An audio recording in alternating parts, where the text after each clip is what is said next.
ఈ రాష్ట్రంలో రైతులకు బేడీలేసిన చరిత్ర ఈ పార్టీ బీఆర్ఎస్ పార్టీకి ఉంది అధ్యక్ష. ఆ రోజు సన్నవడ్లేస్తే ఊరే అన్నది మీరు. ఇవాళ కౌలు రైతుల గురించి గొప్పగా మాట్లాడుతున్నారు. కౌలు రైతులకు ఎందుకు ఇవ్వాలి భరోసా? వాళ్ళు అద్దె ఇళ్లలో ఉన్న ఓనర్, అద్దె ఇళ్లలో ఉన్నోడు ఓనర్ అవుతాడా, కౌలు రైతు ఓనర్ అవుతాడా అని ఆ రోజు మీరు మాట్లాడారు.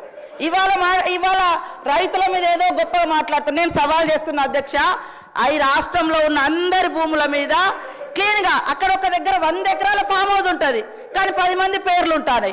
అది బయట తీయండి. వాళ్ళకి ఇప్పుడు 5-6 లక్షల జీతాలు ఎత్తుకునేటోళ్ళు కూడా రైతు ముసుగులో రైతు బంధు తీసుకున్నారు. మీ హయాంలో గుట్టల సాగులో లేకుండా తీసుకున్నారు. మాలాంటి ఏరియాలలో మోకా మీద ఉండి సాగు చేసినా కూడా పట్టా లేకుంటే వాళ్ళకి మీ హయాంలో ₹1 రాలే, కానీ వాళ్ళు పంట పండించారు.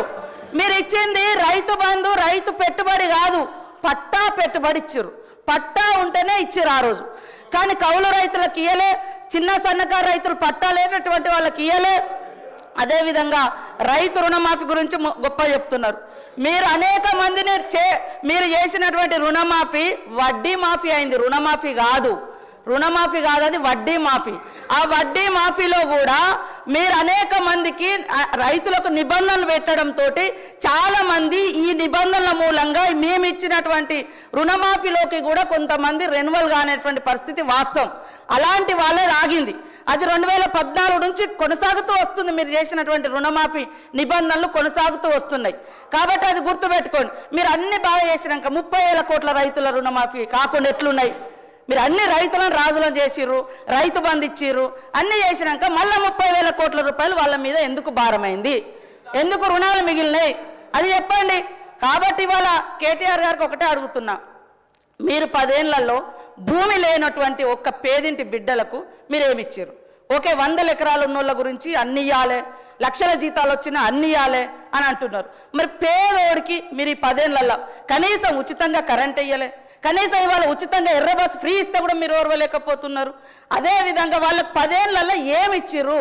భూమి లేని వాళ్ళకి ఏమి ఇచ్చారు? మేము ఇప్పుడు భరోసా కింద 12,000 రూపాయలు పెట్టినాం, ఉచితంగా కరెంట్ ఇస్తున్నాం. వాళ్ళ ఆర్థిక భారాన్ని తగ్గించడం కోసం, కుటుంబ భారాన్ని తగ్గించడం కోసం పేదింటి బిడ్డలకు, ఆడబిడ్డలకు 500 గ్యాస్ చేసినాం. మీరు ఎందుకు చేయలేదు? మరి మేము ఉచితంగా బస్సు పెడితే గగ్గోలు పెడుతున్నారు, ఉచితంగా 200 యూనిట్ల కరెంట్ ఇస్తే గగ్గోలు పెడుతున్నారు. కాబట్టి మీ వైఖరి ఏందో స్పష్టం చేయండి. మీ వైఖరి ఏందో అంటే అందరికీ వాళ్ళు 100 ఎకరాల ఫామ్ హౌస్లు ఉన్నా కూడా ఇవ్వండి అని అంటారా? అదే చెప్పండి. నేను ఈ సందర్భంగా కూడా మా వ్యవసాయ శాఖ మంత్రి గారిని కోరుతా ఉన్నా, దయచేసి ఎవరెవరికి ఎంతెంత పోతుందో ఆ వివరాలు మొత్తం గ్రామాలలో పెట్టాలి.